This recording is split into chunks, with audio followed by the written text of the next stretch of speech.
Assalamualaikum warahmatullahi wabarakatuh. Hai teman-teman, perkenalkan nama saya Naila Fatimatu Zahra. Saya dari program studi Administrasi Bisnis kelas A. Di sini saya akan menjelaskan tentang reason for government intervention in the market atau alasan pemerintah berinvestasi di pasar. Jadi, apa sih investasi pemerintah itu? Nah, investasi pemerintah atau government intervention merujuk pada tindakan disengaja oleh pemerintah untuk mempengaruhi alokasi sumber daya dan mekanisme pasar. Itu dapat mengambil beragam bentuk, mulai dari peraturan, pajak, subsidi, hingga kebijakan moneter dan fiskal. Selanjutnya mari kita bahas tentang jenis-jenis kegagalan pasar. Yang pertama ada eksternalitas. Mereka adalah efek samping atau efek pihak ketiga dari produksi atau konsumsi. Ada 4 jenis efek eksternal. Yang pertama, eksternalitas negatif dalam produksi. Deklarasi saat membuat artikel menyebabkan polusi dan meningkatkan biaya masyarakat melebihi biaya perusahaan orang yang memproduksi. Yang kedua, eksternalitas positif dalam produksi, yaitu produksi item menurunkan biaya produksi lainnya, seperti menyebarkan teknologi dari penelitian dan lain-lain. Yang ketiga, efektivitas negatif dalam konsumsi. Jika mengkonsumsi disebabkan oleh faktor seperti alkohol, mengemudi dalam keadaan mabuk, dan alkohol sendiri memiliki nilai sosial yang rendah bagi konsumen. Yang terakhir, eksternalitas konsumsi yang positif, seperti pendidikan menguntungkan karena masyarakat menjadi lebih mengerti pendidikan sosial ketimbang pada nilai-nilai pribadi. Selanjutnya ada manfaat eksternal produksi. Ketika perusahaan hutan menanam hutan baru, itu tidak hanya menguntungkan untuk perusahaan itu saja, tapi juga untuk dunia dengan mengurangi karbon dioksida. Oleh karena itu, biaya sosial marginal untuk menyediakan kayu lebih rendah dari biaya marginal pribadi perusahaan. Selanjutnya, biaya konsumsi eksternal. Berdasarkan pengaruh luar, dapat dibedakan menjadi dua, yaitu eksternalitas positif dan eksternalitas negatif. Eksternalitas positif adalah efek dari suatu aktivitas dibandingkan dengan orang lain yang tidak menawarkan hadiah yang menguntungkan. Efektivitas negatif adalah efek yang membuat orang lain merasa tidak nyaman dan memengaruhi kebahagiaan orang tersebut. Selanjutnya ada kekuatan pasar. Kekuatan pasar atau market power dimiliki oleh perusahaan untuk meningkatkan harga produk di atas biaya margin menguntungkan. MP atau market power muncul disebabkan oleh dua faktor utama, yaitu kekhasan produk berarti bahwa produk tersebut tidak memiliki kekhasan yang ditawarkan oleh pesaing lain, dan jumlah vendor di mana berkurang saat tumbuh beberapa perusahaan. Selanjutnya, ada ketidaktahuan dan ketidakpastian. Konsumen tidak bisa lagi menyamaratakan tingkat marginal substitusi dan produksi menawarkan barang untuk dijual dengan harga lebih tinggi dari biaya marginal produksi. Kegagalan pasar tersebar luas di negara-negara berkembang karena hal tersebut. Poin selanjutnya ada imobilitas faktor dan jeda waktu dalam respon. Bahkan dalam kondisi persaingan sempurna, faktor dapat bereaksi sangat lambat terhadap perubahan permintaan atau penawaran. Misalnya, tenaga kerja mungkin sangat tidak aktif di tempat kerja dan geografis. Poin terakhir, ada melindungi kepentingan rakyat. Pemerintah mungkin merasa perlu melindungi orang dari keputusan ekonomi buruk yang mereka pedulikan. Mungkin merasa bahwa pasar bebas mengkonsumsi terlalu banyak barang berbahaya. Jadi, jika pemerintah ingin melarang rokok dan alkohol, pemerintah dapat mengenakan pajak pada tembakau dan alkohol. Dalam kasus yang lebih ekstrim, berbagai aktivitas bisa jadi ilegal seperti prostitusi, perjudian jenis tertentu, serta penjualan dan penggunaan narkoba. Baik, selanjutnya kita bahas tentang investasi pemerintah di pasar. Investasi negara dalam pasokan dan manajemen sangat bergantung pada kondisi pasar. Ketika pasar efisien, biasanya hanya ada sedikit investasi pemerintah. Pemerintah biasanya memposisikan dirinya hanya sebagai regulator dan pengawas, sedangkan regulasi diserahkan kepada pasar atau swasta. Namun, ketika pasar tidak efisien, misalnya masih ada gap antara demand dan supply publik, Pemerintah harus masuk ke pasar sebagai aktor baik secara langsung maupun melalui lembaga yang sudah mapan seperti BUMN. Pembahasan selanjutnya ada pajak dan subsidi. Pajak dan subsidi terbagi menjadi dua, yaitu pajak dan subsidi untuk mengkoreksi eksternalitas, lalu pajak dan subsidi untuk mengkoreksi monopoli. Di sini ada keuntungan pajak dan subsidi. Keuntungan pajak disesuaikan dengan besarnya masalah. Pajak bertindak sebagai insentif jangka panjang untuk mengurangi polusi. Semakin banyak perusahaan yang mengurangi polusi, semakin hemat juga pajak yang dikeluarkan. Lalu untuk kerugian dari pajak dan subsidi ini ada dua. Yang pertama, tidak layak menggunakan tarif pajak dan subsidi yang berbeda. Masing-masing dari perusahaan menciptakan tingkat dan jenis eksternalitas yang berbeda dan beroperasi di bawah tingkat persaingan tidak sempurna yang berbeda pula. Poin yang kedua, kurangnya pengetahuan. Pembahasan selanjutnya, perubahan hak milik. Salah satu penyebab kegagalan pasar adalah sifat hak milik yang terbatas. Hak properti menentukan siapa yang memiliki properti dan untuk tujuan apa penggunaannya hak orang lain atas harta itu. Dan seperti apa hak itu dapat dialihkan. Dengan memperluas hak-hak ini, individu dapat mencegah orang lain memuatnya. Hukum sering digunakan untuk memperbaiki ketidaksempurnaan pasar.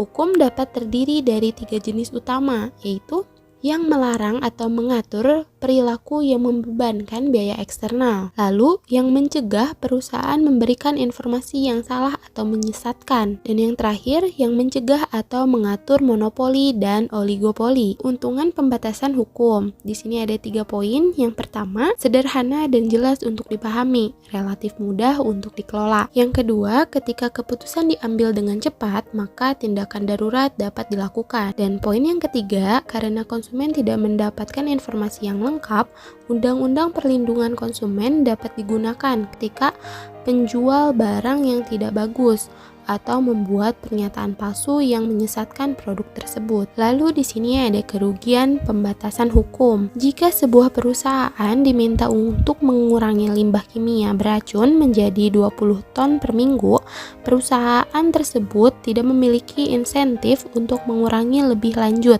Namun dengan pajak limbah, semakin sedikit limbah yang dihasilkan perusahaan, semakin sedikit pajak yang harus dibayar. Akan selalu ada insentif untuk mengurangi polusi atau meningkatkan keamanan dalam sistem perpajakan. Berikutnya di sini ada badan pengatur. Setelah kita mengidentifikasi kasus di mana kita perlu bertindak, badan pengatur dapat memulai menyelidiki dan kemudian membuat laporan dengan temuan dan rekomendasi. Mungkin juga badan pengatur memiliki kekuatan untuk memutuskan keputusan. Selanjutnya, kontrol harga. Harga dapat dinaikkan untuk mendukung pendapatan pemasok tertentu. Harga juga bisa diturunkan untuk melindungi kepentingan konsumen. Industri tidak diperbolehkan menaikkan harganya lebih dari jumlah tertentu di bawah tingkat inflasi. Poin berikutnya ada penyediaan informasi. Contohnya adalah informasi tentang pekerjaan yang ditawarkan kantor ketenagakerjaan kepada kandidat mereka. Dengan melakukan itu, mereka berkontribusi pada fungsi pasar tenaga kerja yang lebih baik dan meningkatkan fleksibilitas pasokan tenaga kerja. Penyediaan informasi mungkin merencanakan perusahaan dengan lebih akurat. Lalu penyediaan barang dan jasa secara langsung. Pemerintah pusat, pemerintah daerah, atau entitas publik lainnya dapat menyediakan barang dan jasa tersebut secara langsung. Atau kita dapat membayar perusahaan swasta untuk melakukannya. Masyarakat akan datang membayar melalui pajak pusat dan daerah. Masih dalam poin kasus kurangnya investasi pemerintah, di sini ada kelemahan investasi pemerintah. Terdapat 6 poin. Yang pertama ada kekurangan dan kelebihan seperti jika pemerintah menetapkan harga pada tingkat selain equilibrium, hal tersebut akan menciptakan kekurangan atau surplus. Poin yang kedua, informasi yang buruk. 3. Birokrasi dan inefisiensi. 4.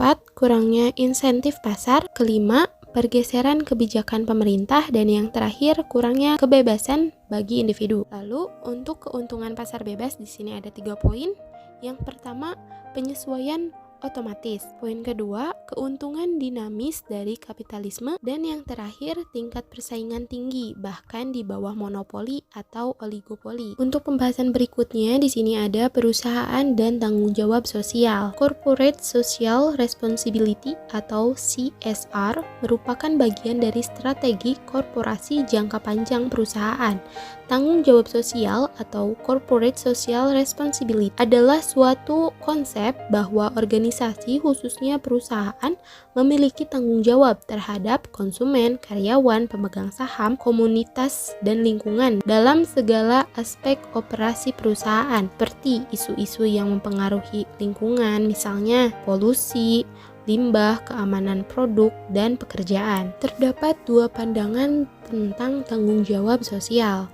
Yang pertama, pandangan klasik, dan yang kedua, pandangan sosial ekonomi. Menurut pandangan klasik, manajer bisnis hanya bertanggung jawab kepada pemegang saham mereka, dan karena itu harus memperhatikan maksimalisasi keuntungan. Untuk pandangan sosial ekonomi berpendapat bahwa peran bisnis modern telah berubah, dan bahwa masyarakat mengharapkan bisnis mematuhi tanggung jawab moral dan sosial tertentu. Berikutnya di sini ada matriks kebijakan menghasilkan tanggung jawab sosial perusahaan. Matriks kebijakan ini dibagi menjadi 4, yaitu yang pertama menanggapi hukum dan aturan, kedua menanggapi norma sosial, ketiga secara sosial bermanfaat dan berpotensi menguntungkan, dan yang terakhir secara sosial bermanfaat dan tidak menguntungkan. Berikutnya ada kinerja ekonomi dan tanggung jawab sosial.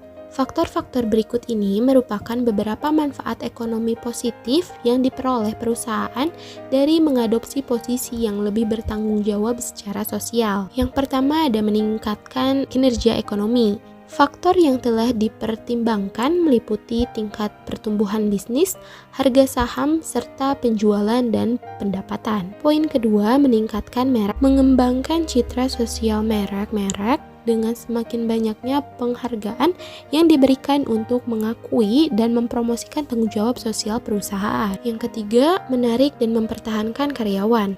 Yang terakhir, akses ke modal. Investasi dalam dana yang disaring secara etis telah berkembang pesat dalam beberapa tahun terakhir. Baik, yang terakhir di sini ada kesimpulan dari materi ini. Nah, kesimpulannya adalah investasi pemerintah di pasar ditetapkan untuk mencapai dua tujuan, yaitu efisiensi sosial dan pemerataan. Efisiensi sosial dicapai pada titik di mana manfaat marginal bagi masyarakat, baik untuk produksi maupun konsumsi sama dengan biaya marginal produksi atau konsumsi. Kekuatan monopoli akan hal-hal lain dianggap sama, menyebabkan tingkat output di bawah tingkat efisiensi sosial. Kebijakan sosial harus diserahkan kepada politis. Bukti menunjukkan bahwa kinerja ekonomi memungkinkan akan ditingkatkan sebagai tanggung jawab perusahaan yang tumbuh. Sekian pembahasan dari saya mengenai reason for government intervention in the market. Mohon maaf apabila banyak kesalahan. Terima kasih sudah menonton. Wassalamualaikum warahmatullahi wabarakatuh.